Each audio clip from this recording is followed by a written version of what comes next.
Naluto na day dire ang atong gayluto nga paksiw. Ug karon mamahaw na sad ko. Gihuwat na ko maluto ang paksiw aron maupoy ako isudan. I-partner na ko sa prito nga itlog.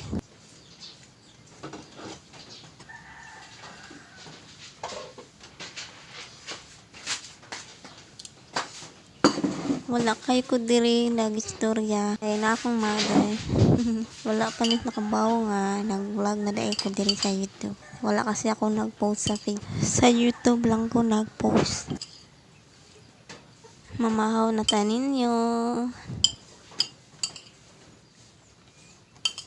Di atong pritong itlog.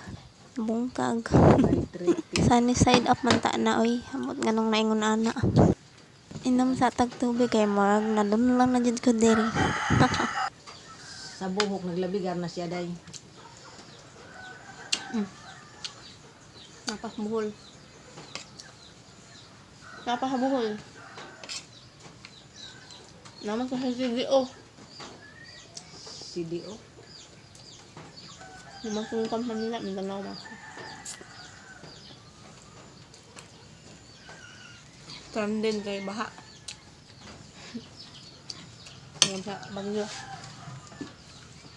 Nabaha din bakulod, no? Sa'yo, yung pera mo dahil nahuhututan ka nila.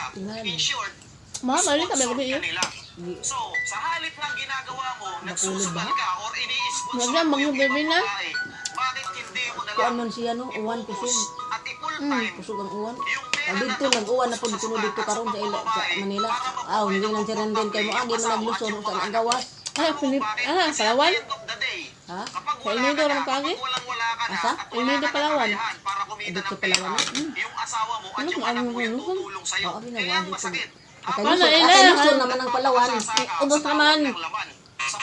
Ila dito kanang Tapos napapabayaan mo yung asawa at yung anak mo. Which is, tropical sila depression. talaga Ano bang yung nagmamatter sa'yo. Ayun nga lang, natutukso ka. Ayun nga lang, Abot nga na Shoreline, ano ba? Shoreline. which is, napapabayaan mo na sila. Bro, ito yung Hoy, tatandaan mo. kusog uwan dito. Dapat i-focus mo yung sarili mo sa pamilya mo. Kasi sa halip na yung pera mo napupunta sa kanila, naiipon nyo yung ipapriority mo. Kasi sa halip na nag-e-enjoy ka na, sa ilang buhay mo Mulino ba? Muntang na yung mulino sa bugas?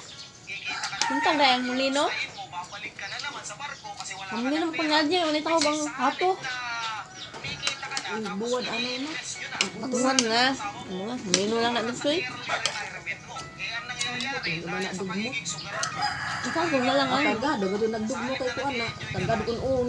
Sagol Ah, na. mga ganito plano ko sa anak paliran anay na sa ibuwan. nasasaktan mo pa yung asawa at yung mga anak mo. Kaya bro, maging wise ka. Masarap yan eh. Masarap lang yan sa umpisa. Nagapon mo yung apura pang mulino. Pero, yan mo makikita talaga kung sino yung taong tutulong sa'yo. Eh, kauna ako mag-ugtong. Nabuntag man ko no. Kapag